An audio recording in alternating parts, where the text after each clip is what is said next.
क्या बच्चों की पढ़ाई की किताबें कबाड़ में बिक सकती हैं? जी हां, बहराइच में सरकारी स्कूलों के लिए छपी हजारों निःशुल्क किताबें रद्दी के भाव बेच दी गई। ट्रक में भरकर इन्हें बाहर भेजा जा रहा है। तभी एक वीडियो वायरल हुआ और पूरे मामले का भंडाफोड़ हो गया। डीएम अक्षय त्रिपाठी ने सख्त कार्रवाई करते हुए 2 कर्मचारियों को सस्पेंड और 3 को संविदा समाप्त कर दी। आखिर किसकी मिलीभगत से बच्चों के भविष्य से खेला गया? पूरी सच्चाई जानने के लिए वीडियो के अंत तक बने रहें। दोस्तों, उत्तर प्रदेश के बहराइच जिले से एक चौंकाने वाला मामला सामने आया है, जिसने शिक्षा व्यवस्था पर गंभीर सवाल खड़े कर दिए हैं। सरकारी स्कूलों के बच्चों को निःशुल्क वितरित की जाने वाली हजारों किताबें कबाड़ में बेच दी गई। ये वही किताबें थीं जिन्हें उत्तर प्रदेश बेसिक शिक्षा परिषद द्वारा सत्र 2026-27 के लिए छपवाया गया था और जिनका उद्देश्य गरीब और जरूरतमंद बच्चों तक शिक्षा सामग्री पहुंचाना था। लेकिन जिम्मेदार तंत्र की लापरवाही या मिलीभगत के चलते यह किताबें बच्चों तक पहुंचने से पहले ही रद्दी के भाव बिक गई।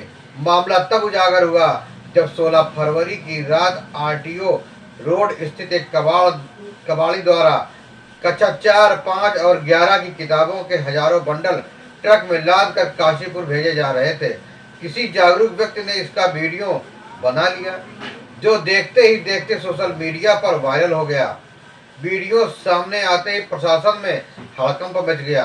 सूचना मिलते ही रामगांव थाना पुलिस ने ट्रक को पकड़ लिया और उससे कब्जे में लेकर जांच शुरू कर दी। बताया जा रहा है कि ट्रक को लखीमपुर से पकड़कर वापस लाया गया और मामले में एफआईआर दर्ज की गई।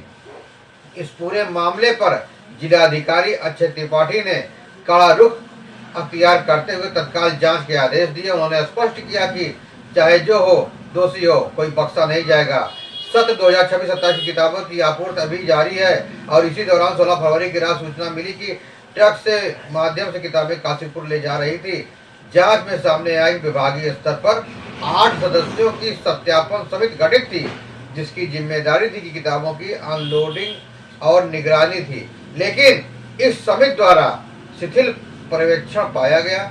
जिलाधिकारी ने दोषियों पर त्वरित कार्रवाई करते हुए अनुचर आलोक कुमार और शफीक अहमद को निलंबित कर दिया। वहीं संविदा पर कार्यरत अनुदेशक अतुल कुमार सिंह, जिला समन्वयक सामुदायिक सहभागिता आशुतोष सिंह और स्पेशल एजुकेटर दीपक कुमार की सेवाएं समाप्त कर दी गई। इसके अलावा प्रभारी सहायक वित्त एवं लेखाधिकारी वीरेश कुमार वर्मा, खंड शिक्षा अधिकारी नगर क्षेत्र डाली मिश्रा और खंड शिक्षा अधिकारी मुख्यालय बहराइच रंजीत कुमार को कारण बताओ नोटिस जारी किया गया है। शासन को संबंधित अधिकारियों के विरुद्ध आगे की कार्रवाई के लिए पत्र लिखा गया है। पुलिस की जांच में 2 से 3 लोगों की गिरफ्तारी भी की गई है।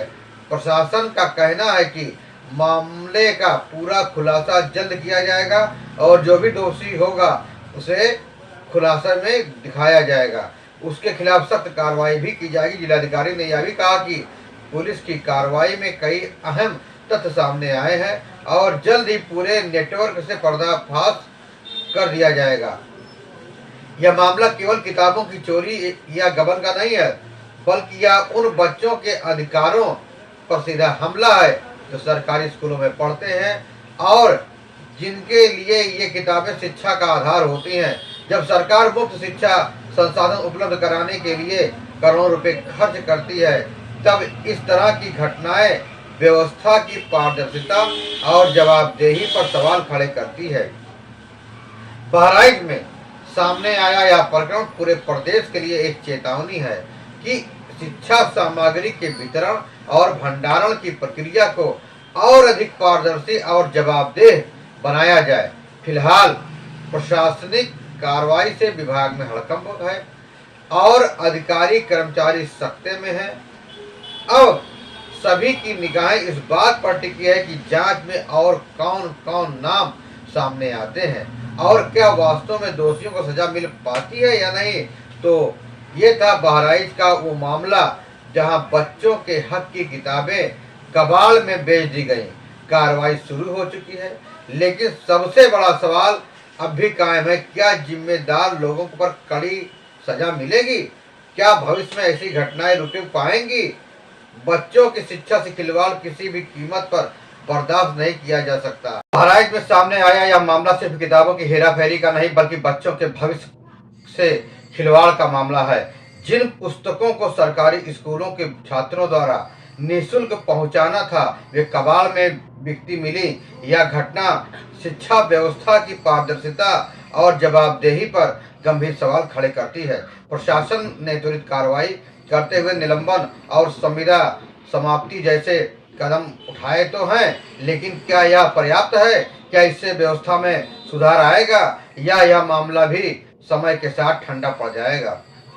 जिलाधिकारी अक्षय त्रिपाठी ने जांच के आदेश देकर सख्त संदेश तो दिया है, लापरवाही बर्दाश्त नहीं की जाएगी।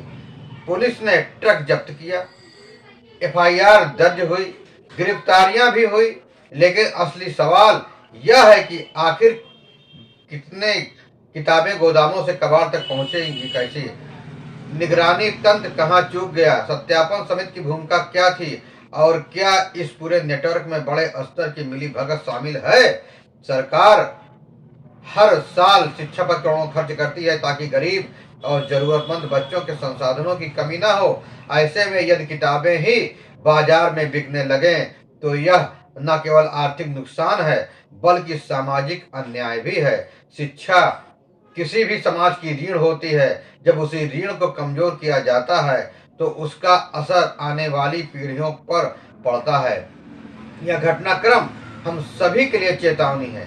जरूरी है कि किताबों के वितरण की पूरी प्रक्रिया डिजिटल ट्रैकिंग, कड़ी निगरानी और सामाजिक भागीदारी के साथ हो। स्थानीय स्तर पर अभिभावकों और स्कूल प्रबंधन समितियों की सक्रिय भूमिका भी बेहद अहम है। पारदर्शिता ही विश्वास की नींव होती है। हम इस मामले की हर पड़त को आपके सामने लाते रहेंगे। यदि दोषी कोई भी हो, कर्मचारी, अधिकारी या बाहरी व्यक्ति, इसके खिलाफ सख्त और उदाहरणात्मक कार्रवाई होनी चाहिए, क्योंकि यह मामला सिर्फ बहराइच का नहीं बल्कि पूरे प्रदेश की शिक्षा व्यवस्था से जुड़ा है।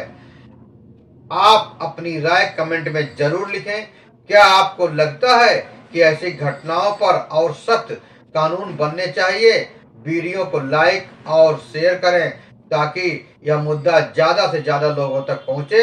चैनल को सब्सक्राइब करें और बेल आइकन जरूर दबाएं, क्योंकि सच से जुड़े हर बड़े खुलासे के साथ हम लगातार आपके साथ हैं। दोस्तों, फिर मिलेंगे नई जानकारी के साथ, नई खबरों के साथ। तब तक के लिए जय हिंद, वंदे मातरम।